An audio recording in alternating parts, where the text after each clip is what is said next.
warahmatullahi wabarakatuh. Pagi Ibu. Baiklah, bagaimana kabarnya anak-anak? Sehat ya? Baik, Ibu. Mohon ketua kelasnya memimpin teman-temannya untuk berdoa sebelum kita mulai pelajaran pada hari ini ya. Baiklah anak-anak, hari ini kita akan membahas mengenai materi pertumbuhan dan perkembangan. Adapun tujuan pembelajaran yang harus dicapai pada hari ini yaitu mengetahui konsep pertumbuhan dan perkembangan, mengetahui proses perkecambahan pada biji, dan mengetahui macam-macam pertumbuhan dan perkembangan. Baiklah anak-anak, coba kalian perhatikan di sekitar kalian, mengapa makhluk hidup itu memiliki morfologi yang berbeda-beda, sifat yang berbeda-beda, dan mengapa kita bisa menjadi besar? Nah, anak-anak, dalam kehidupan ini ada namanya proses pertumbuhan dan perkembangan. Proses ini berjalan seiring dengan waktu dan sesuai porsinya. Mengapa kita bisa menjadi besar? Mengapa kita punya sifat-sifat yang berbeda? Mengapa tumbuhan-tumbuhan itu bisa menjadi tinggi? Itu semua karena ada proses pertumbuhan dan perkembangan. Oleh karena itu, kita harus selalu bersyukur kepada Allah Subhanahu wa Ta'ala yang telah menciptakan segala proses-proses kehidupan sehingga kita menjadi lebih baik.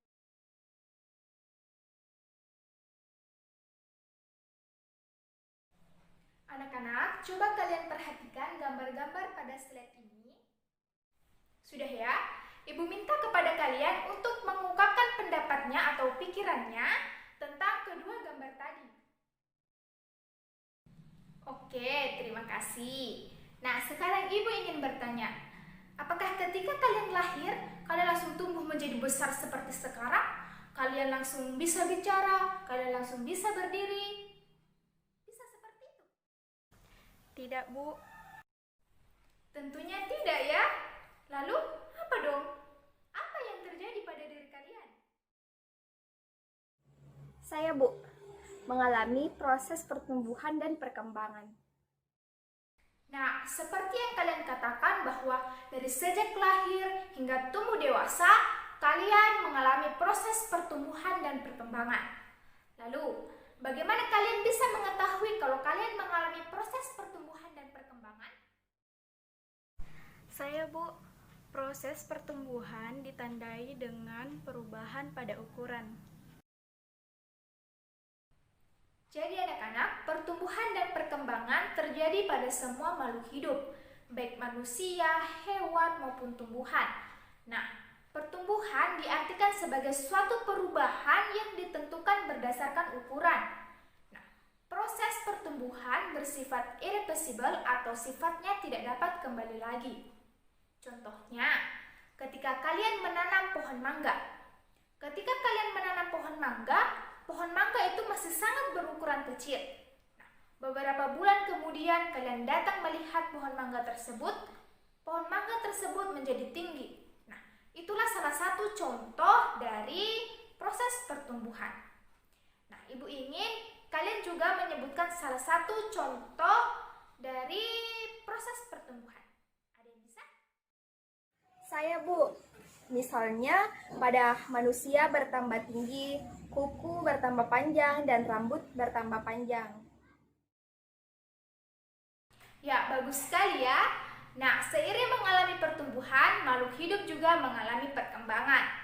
Perkembangan diartikan sebagai suatu perubahan kualitatif yang melibatkan perubahan struktur dan fungsi menjadi lebih kompleks. Nah, kalau tadi pertumbuhan merupakan perubahan kuantitatif yang dapat diukur, sekarang perkembangan merupakan perubahan kualitatif. Contohnya, mangga yang kalian tanam tadi dari ukuran yang kecil hingga dia tinggi, itu merupakan contoh pertumbuhan. Dan ketika mangga itu berbunga ataupun batangnya menjadi lebar dan mangga tersebut berbuah, itu merupakan salah satu contoh perkembangan. Nah, hal itu terjadi karena adanya perubahan-perubahan yang terjadi pada sel-sel dalam jaringan tumbuhan tersebut. Seperti itu ya anak-anak. Nah, pertumbuhan dan perkembangan merupakan aktivitas yang tidak dapat dipisahkan. Nah, waktu kalian kelas 11, kalian pasti pernah mempelajari tentang jaringan tumbuhan kan? Nah, ada ada sebuah jaringan yang disebut jaringan meristem. Ada yang tahu apa itu jaringan meristem? Saya, Bu. Jaringan meristem adalah jaringan embrionik yang aktif membelah. Bagus. Nah, jaringan apa saja yang ada di tumbuhan? Saya, Bu. Ada jaringan meristem, ada jaringan epidermis, ada jaringan parenkim, ada jaringan sklerenkim, dan ada jaringan pengangkut. Baiklah anak-anak, Ibu rasa kalian sudah paham mengenai konsep pertumbuhan dan perkembangan.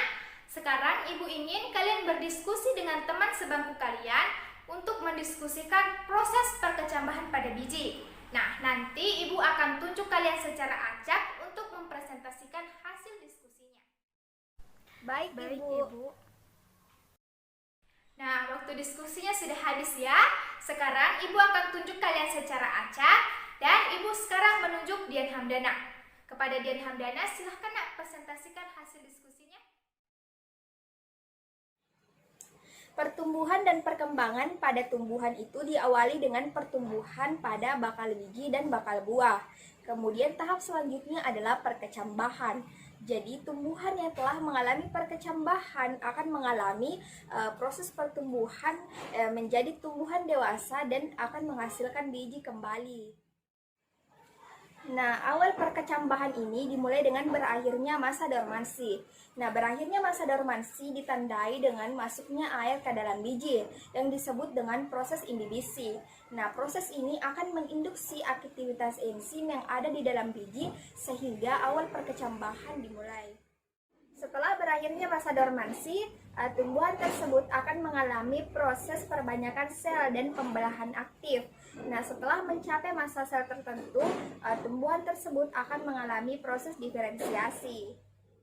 Diferensiasi adalah proses pertambahan jenis dan fungsi sel yang jelas. Setelah itu akan dibentuk organ-organ melalui proses organogenesis. Nah, dari proses organogenesis ini, organ-organ tersebut akan sesuai dengan struktur dan fungsinya pada tumbuhan.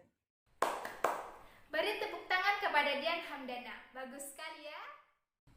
Jadi anak-anak, pertumbuhan dan perkembangan pada tumbuhan itu ada yang namanya pertumbuhan primer dan ada namanya pertumbuhan sekunder.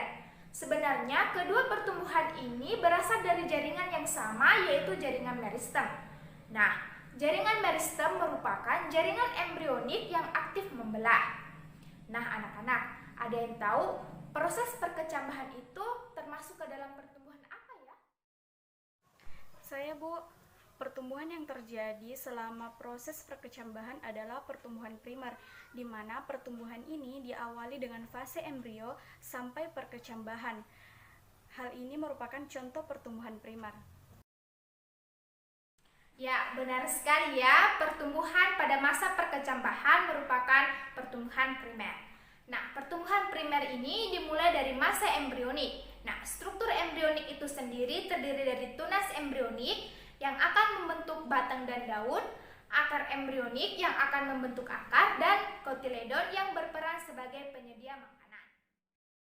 Sedangkan pada pertumbuhan sekunder dimulai dari berfungsinya organ-organ maupun jaringan tumbuhan. Misalnya pada tumbuhan dikotil. Pada tumbuhan dikotil terdapat kambium. Nah, kambium yang tumbuh ke arah dalam, ia akan menghasilkan pembuluh kayu, sedangkan yang tumbuh ke arah keluar akan menghasilkan pembuluh tapis. Nah, akibat dari diferensiasi atau perubahan sel dalam kambium ini akan menyebabkan batang suatu tumbuhan itu akan membesar dan nutrisi akan tersampaikan dengan baik sehingga tumbuhan tersebut dapat berbunga dan berbuah. Baiklah anak-anak, Ibu rasa cukup pertemuan pada hari ini. Kesimpulan pembelajaran pada hari ini adalah pertumbuhan merupakan suatu perubahan ukuran baik berupa volume, massa, dan tinggi. Sedangkan perkembangan merupakan perubahan struktur dan fungsi. Nah, pada pertumbuhan dan perkembangan tumbuhan ada yang dinamakan pertumbuhan primer dan pertumbuhan sekunder. Pertumbuhan primer dimulai dari fase embrionik dan pertumbuhan sekunder dimulai dari berfungsinya organ-organ maupun jaringan tumbuhan. Di pertemuan selanjutnya, kita akan membahas mengenai faktor-faktor yang dapat mempengaruhi pertumbuhan dan perkembangan. Ibu akhiri pertemuan pada hari ini. Assalamualaikum warahmatullahi wabarakatuh. Waalaikumsalam Waalaikumsalam warahmatullahi wabarakatuh.